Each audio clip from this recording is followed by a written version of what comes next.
கனமழை காரணமாக ஈரோடு மாவட்டம் சத்தியமங்கலத்தில் பவானிசாகர் அணைக்கு வந்து சேரும் மாயாற்றில் வெள்ளப்பெருக்கு ஏற்பட்டுள்ளதால் பரிசல் இயக்க தடை விதிக்கப்பட்டுள்ளது.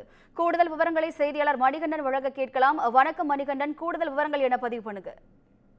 நிச்சயமாக நீலகிரி மலைப்பகுதியில் உள்ள மசினகுடி, கூடலூர், வைக்காரா, முதுமலை உள்ளிட்ட பகுதிகளில் தென்மேற்கு பருவமழை தீவிரமாக பெய்து வருகிறது.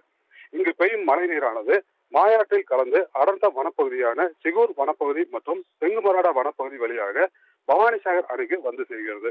கடந்த சில தினங்களாக நீர்பிடிப்பு பகுதிகளில் பெய்து வரும் கனமழையால் மாயாற்றில் நீர்வரத்து அதிகரிக்க தொடங்கியுள்ளது.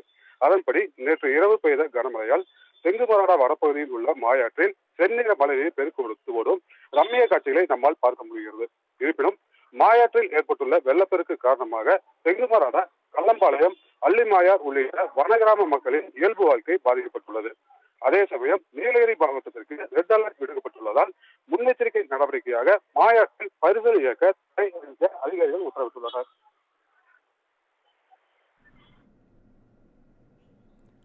கூடுதல் விவரங்களுக்கு நன்றி மணிகண்டன்.